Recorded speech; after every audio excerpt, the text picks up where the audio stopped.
اور اقبال کہتے ہیں غیرت ہے بڑی چیز جہان تگ و دو میں، پہناتی ہے یہ فقر کو تاج سردارا۔ میں عرض کروں گا کہ اپنی آپ جب توجہ کا قبلہ اللہ رسول کو بنائیں گے تو رب فرماتے ہیں وَيَرْزُقْهُ مِنْ حَيْثُ لَا يَحْتَسِبُ، میں نہ تجھے وہاں سے رزق دوں گا جہاں سے کبھی تیرا گمان بھی نہیں کیا ہوگا، یہاں سے بھی مل سکتا ہے، تو نے سوچا بھی نہیں ہوگا۔ بخاری شریف میں حدیث ہے، حضرت جابر ابن عبداللہ فرماتے ہیں نبی پاک صلی اللہ علیہ وسلم نے 300 لوگوں کا ایک لشکر روانہ کیا کسی مہم کے لیے، کسی جہاد کے لیے۔ حضرت ابو عبیدہ بن جراح رضی اللہ تعالیٰ عنہ امیر لشکر تھے۔ فرماتے ہیں غربت اتنی زیادہ تھی، بھوک اتنی زیادہ تھی کہ ایک ایک کھجور دن میں ایک وقت کھانے کو ملتی تھی، اور کچھ دن ایسے آئے کہ اب کھجور بھی نہیں مل رہی۔ فرماتے ہیں اتنی زیادہ بھوک لگی مجاہدین کو 300 بندہ پتے کھا کے گزارا ہونے لگ گیا۔ یہ بخاری میں موجود ہے۔ آپ فرماتے ہیں کہ دریا کے کنارے ہمارا پڑاؤ تھا، ٹھہراؤ تھا، جب بھوک سے نڈھال ہو گئے نا، وَيَرْزُقْهُ مِنْ حَيْثُ لَا يَحْتَسِبُ، اللہ وہاں سے روزی دیتا ہے، گمان بھی نہیں ہوتا۔ فرماتے ہیں ایک مچھلی اللہ تعالیٰ نے دریا کے کنارے بھیجی، فرماتے ہیں وہ تھی تو مچھلی پر پہاڑ جتنی تھی۔ بخاری میں لفظ ہیں، حضرت جابر ابن عبداللہ رضی اللہ تعالیٰ عنہ فرماتے ہیں 300 آدمی 18 دن تک اس مچھلی کو کھاتے رہے، مچھلی ختم ہی نہیں ہوئی۔ مچھلیاں نہیں، مچھلی کہتے ہیں 18 دن 300 بندہ کھاتا رہا، مچھلی ختم ہی نہیں ہوئی۔ اور فرماتے ہیں کہ اس کی ہڈی نکال کے، کانٹا کہیں گے آپ اپنی زبان میں، کہتے ہیں وہ نکال کے نا تو اس کو کھڑا کیا نا جب، تو اونٹ کجاوے سمیت اس کے بیچ سے گزر جاتا تھا، 2 اس کے کانٹے جوڑے۔ فرماتے ہیں وہ اس کا گوشت ہم کھاتے تھے اور اس کی چربی بطور تیل کے ہم جسموں پہ ملتے تھے، بیماروں کو اس سے سکون آتا تھا، تندرستی شفا ہوتی تھی۔ فرماتے ہیں ہم کھایا بھی ہم نے، اور کچھ لے کے ہم مدینے بھی گئے، اور قربان جائیں نبی پاک نے بھی اس میں سے کھایا۔ ہم نے عرض کی حضور یہ معمہ کیا ہے، یہ ماجرا کیا ہے؟ تو محبوب نے فرمایا تمہارے پاس غذا نہیں تھی، رب نے تمہارے لیے بندوبست کیا ہے، اللہ نے تمہیں دیا ہے۔ مکان شروع کر لیا، ایک صاحب نے وہ مکان بنانے لگے، آپ وہ حساب لگا رہے ہیں، کہتے ہیں میرے پاس اتنے پیسے ہیں، اتنے میں نے فلانے دوست سے کہنا ہے اس نے دے دینے، اتنے فلانے رشتہ دار سے کہنا ہے اس نے دے دینے، اتنے فلانے سے کہنا ہے اس نے دے دینے۔ یہ ساری کاپی بنا کے مکان شروع کر لیا۔ جو روز کہتا تھا نا کوئی حکم ہو جاتے 10 سب سے پہلے اس کو کہا میاں پیسے چاہیے دین، وہ کہندا ہو کل ہی منڈا ٹوریا ہے، کدے تو پرسوں 10 داتے لب جانے سن۔ میں آپ کو اپنے تجربے کی بات بتا رہا ہوں۔ جن لوگوں کا خیال ہوتا ہے نا کہ آپ سٹارٹ کریں فلانا کام، ہم آپ کے ساتھ ہیں، اللہ کا ہی کوئی نظام ہے، وہ بالکل بھی نہیں ساتھ ہوتے۔ لیکن ایسا نہیں ہے کہ کوئی ساتھ نہیں ہوتا، اللہ تعالیٰ بڑے اسباب پیدا کرتا ہے، وہاں سے دیتا ہے جہاں سے گمان بھی۔ ہمارا یہ ذہن بن جاتا ہے ہم ساری اپنے حساب سے چلتے ہیں، اتنے رشتہ داروں سے اتنے، کون آپ کے ساتھ چلے گا؟ سوال ہی نہیں پیدا ہوتا۔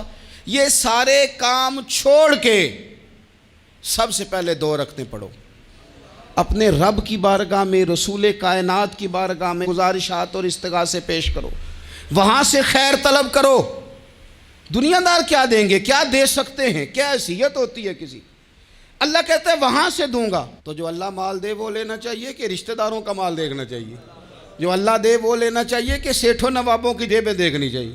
جو اللہ دے وہ قبول کرنا چاہیے یا دیکھنا چاہیے کون سا آدمی کہاں پہنچ گیا؟ چھوڑو، اپنی مٹی پہ چلنے کا سلیقہ سیکھو۔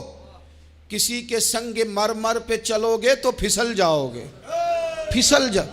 اس پر ایک اور بات عرض کر دوں، صحیح بخاری سے، مسلم سے ایک اور بات۔ کچھ چیزیں ایسی ہیں جن سے اللہ کی مدد آتی ہے، مدد ملتی ہے۔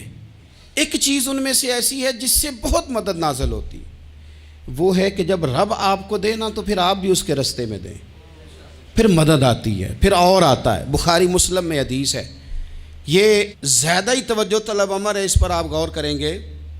حضرت ابو ہریرہ فرماتے ہیں کہ نبی پاک علیہ السلام نے فرمایا ایک شخص نے بادلوں کے اندر سے آواز سنی کہ فلاں آدمی کا کھیت اور باغ خشک ہو گیا ہے، وہاں برسو اور اس کے کھیت کو سیراب کرو۔ وہ بڑا حیران ہوا کہ بادل سے آواز آ رہی۔ پھر اس نے دیکھا کہ ایک پہاڑی پر بارش ہوئی، وہ بادل وہاں برسا، پھر نالیوں سے ہوتا ہوا پانی ایک طرف چلا تو جس نے آواز سنی تھی حضور بیان کر رہے ہیں، وہ بھی پیچھے پیچھے چلا کہ پانی کدھر جا رہا ہے۔ اس نے جا کے دیکھا کہ ایک مقام پہ ایک باغ کو وہ پانی لگ رہا ہے اور ایک آدمی وہ پانی لگا رہا ہے۔ اس نے اس سے پوچھا تیرا نام کیا ہے؟ اس نے کہا کیوں؟ کہنے لگا بتا نا۔ اس نے نام بتایا تو کہنے لگا یہی تو وہ نام ہے جو میں نے بادلوں کے اندر سے سنا ہے کہ فلاں کے کھیت کو پانی دے دو۔ اس نے کہا یار تو کیا عمل کرتا ہے کہ اسپیشل تیرے لیے بارش برسے؟ یہ بخاری پڑھ رہا ہوں، سیاستہ سے حدیث عرض کر رہا ہوں۔ اس سے پوچھا تو کیا کام کرتا ہے کہ جناب اللہ تبارک و تعالیٰ کا حکم کرم آیا کہ خاص تیرے لیے پانی برسے اور تیرے کھیت کو سیراب کرے؟ تو اس نے کہا چھوٹا ذمہ دار ہوں، پر جب فصل اگتی ہے تو 3 حصے کرتا ہوں، ایک حصہ اپنے بال بچوں پہ بہن بھائیوں پہ خرچ کرتا ہوں، ایک حصہ پورا، اور ایک حصہ دوبارہ کاشتکاری پہ لگاتا ہوں، اور تیسرا حصہ خالص میں نے مسکینوں، یتیموں اور غریبوں کے لیے رکھا ہوا ہے۔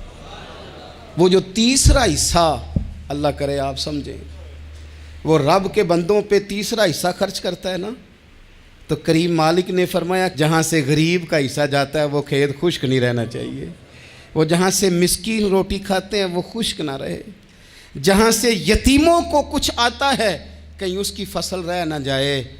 میں اور آپ بھی اگر اپنے مال میں مسکینوں، یتیموں، غریبوں کے حصے رکھ لیں گے تو فصلیں خشک نہیں رہیں گی، ان کے اندر تازگی آئے گی، نور آئے گا، کرم آئے گا، خاص کر خدا کی رحمت برسے گی۔ مدد اللہ سے چاہیں، اپنی توجہات کا مرکز رب رسول کی ذات کو بنائیں، پھر آپ محسوس کریں گے کہ بڑی جلدی اللہ تعالیٰ کی مدد آنے لگی ہے۔ کبھی آپ صرف کہہ دیں نا میرا رب میرے ساتھ ہے، اس لفظ میں اتنی طاقت ہے کہ دشمن ویسے زیر ہو جاتا ہے۔ زندگی میں کسی سے بھی لڑائی ہو تو اچھی طرح سوچ لیں کہ اللہ اس طرف ہے یا اس طرف ہے۔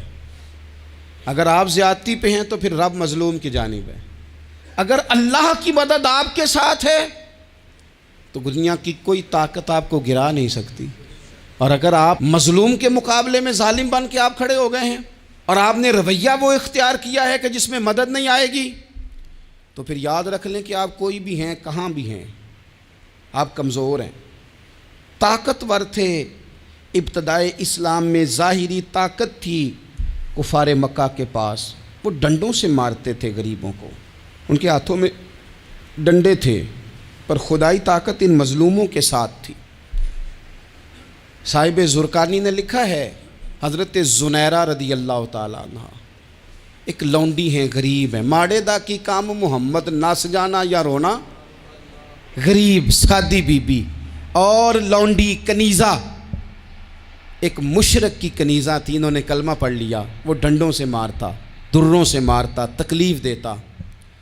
حضرت زنیرہ رضی اللہ تعالیٰ عنہ کو اتنا مارا، اتنا مارا۔ اب آپ ایک اور پہلو پر بھی غور کریں، مار بھی پڑ رہی ہے پر خدا ادھر ہی ہے، اللہ کی مدد ادھر ہی ہے۔ رب کہتا ہے کہ پہلے تو صبر کرنا، ان اللہ مع الصابرین، تو صبر کرے گا تو پھر رب کی معیت ملے گی، ذرا ٹھہرنا، تو تھوڑا ڈٹنا۔ ان الذین قالوا ربنا اللہ ثم استقاموا تتنزل علیہم الملائکہ، تو کہے اللہ میرا رب ہے، پھر تو پہلے ڈٹ، پہلے تو نے ڈٹنا ہے۔ ثم استقاموا، جو ڈٹ گیا، تتنزل علیہم الملائکہ، ڈٹنے والے کے لیے مدد آتی، پہلے تھوڑا ٹھہرنا پڑتا ہے، پہلے تھوڑا صبر کرنا پڑتا ہے، حوصلہ کرنا پڑتا ہے، اس کے بعد مدد آتی۔ مار پڑ رہی ہے، مارا جا رہا ہے حضرت زنیرہ کو، ان کا مالک جو ہے ظاہری آقا وہ مار رہا ہے، یہ کنیزہ ہے، اتنا مارا اتنا مارا، ان کی بینائی چلی گئی، نظر آنا بند ہو گیا۔ ابو جہل آیا اور کہنے لگا زنیرہ دیکھا نا ہمارے بت تیری آنکھیں لے گئے، معاذ اللہ، لات و منات ہمارے بتوں نے تجھے اندھا کر دیا۔ اب ایسا نہیں ہے کہ بی بی روتی جا رہی ہے، روتی جا رہی ہے، مایوسی مایوسی، معاذ اللہ، پریشانی، غریبی بڑی ہے، پوچھنے والا کوئی نہیں، یہ باتیں نہیں۔ کیا جملے ہیں خاتون کے، کیا لفظ ہیں۔ ابو جہل نے تنزیہ کہا، معاذ اللہ، کہنے لگا دیکھا نا ہمارے بتوں نے تجھے اندھا کر دیا۔ تو جناب زنیرہ آنکھوں کی بینائی گئی ہے، رات کو گئی ہے، دکھ ابھی تازہ ہے، لیکن اللہ پہ جو توکل ہے، اپنے مالک سے جو رشتہ ہے، وہ اتنا مضبوط ہے، اتنا طاقتور ہے، اس میں اتنی گہرائی ہے کہ حضرت زنیرہ بول کے نا اتنی قوت سے بولی، اتنی طاقت سے بولی کہ پورے کفر پر لرزہ طاری ہو گیا۔ فرمانے لگی تمہارے بتوں کی کیا اوقات ہے کہ میری بینائی لے جائیں؟ یہ میری رب کی حکمت کا تقاضا ہے۔ جب تک اس نے چاہا زنیرہ دیکھتی رہی، اور جب اس نے چاہا زنیرہ کی آنکھوں کی بینائی چلی گئی، اور اگر وہ چاہے گا نا تو بینائی واپس بھی کر دے گا۔ اگر ہو ذوق یقین پیدا تو کٹ جاتی ہیں زنجیریں، اگر وہ چاہے گا تو بینائی آ بھی جائے گی۔ حضرت زنیرہ نے رات کو یہ لفظ کہے، ابو جہل اور سارے کفار ڈر کے سن کے چلے گئے، آپ اطمینان سے آ کے بستر پہ سوئی۔ جب سویرے اٹھی تو اللہ نے آنکھوں کی روشنی واپس کر دی تھی۔ آنکھوں کی اب چھڑی پکڑی ہے، بازاروں میں گھومتی ہے، کہتی ہیں بلاؤ کدھر ہے تمہارے نعت و منات، دیکھو میرے رب نے روشنی واپس کر دی۔ آ کر میرے ساتھ ادھر آ ستمگر ہنر آزمائیں، تو تیر آزما ہم جگر آزمائیں۔ بیمار لوگوں یاد رکھو، کہہ دیا ڈاکٹر نے کہ تو بڑا بیمار ہے، تو بڑا کمزور ہے، یہ ہو گیا وہ ہو گیا، تو ڈاکٹر اپنے علم کے مطابق بات کر رہا ہے، ہوگا تو وہ جو میرا رب چاہے گا۔ کمزور ہو جانا، پریشان ہو جانا، تکلیف میں آ جانا، پتہ نہیں بات ہو گئی ہے تو جانے کیا ہو جائے گا۔ اپنی زندگی کے اندر اپنے رب سے رشتہ مضبوط کریں، رسول کائنات سے رشتہ مضبوط کریں، اللہ والوں سے رشتہ مضبوط کریں۔ حضرت زنیرہ نے پیغام دیا کہ زندگی میں جو جینا چاہتے ہیں تو وہ رب کا نام لے کے جی سکتے ہیں، جو اپنی زندگی میں خوشیاں دیکھنا چاہتے ہیں تو رسول اللہ کے نام پر خوشیاں دیکھی جا سکتی ہیں۔ توکل کی بنیاد پر بندہ خوشیاں لے سکتا ہے، اور اگر انسان میں توکل نہیں ہے تو پھر وہ اس کالے جادو سے بھی ڈر رہا ہے، وہ نیلے سے بھی ڈر رہا ہے، وہ پیلے سے بھی ڈر رہا ہے، وہ فلانے سے بھی ڈر رہا ہے، وہ میرے خلاف فلانا رشتہ دار سازش کر رہا ہے تو ڈر رہا ہے، فلانا میرے بارے میں یہ کر رہا ہے تو ڈر رہا ہے، وہ پتہ نہیں دنیا ادھر ہو جائے گی تو کیا ہو جائے گا، اٹھ باندھ کمر کیوں ڈرتا ہے، پھر دیکھ خدا کیا کرتا ہے۔ تو اس ساری گفتگو کا نچوڑ آپ کو یہ عرض کیا ہے، سب سے پہلے تو یہ کہ میدانوں میں مدد بھی اللہ کی، رزق میں مدد بھی اللہ کی، فصلیں خشک ہوں تو مدد پھر بھی اللہ کرے، تو پھر ساری مدد، اور اگر انسان بیمار ہو تو پھر بھی مدد اللہ کی۔ تو اپنے اللہ کی جانب توجہ کو بڑھائیں، آپ اللہ سے مدد کے سوالی بنیں۔ ترمذی کی ایک حدیث ہے، میں آپ کو زندگی کا تجربہ بتاتا ہوں کہ جب میں بڑا پریشان ہوتا ہوں تو یہ والی روایت کھول لیتا ہوں، مزہ دیتی ہے۔ میرے نبی پاک علیہ السلام نے فرمایا اپنے دکھ سیٹھوں نوابوں کو نہ کہنا، مالداروں کا نہ کہنا، ورنہ اللہ تمہیں کبھی غنی نہیں کرے گا۔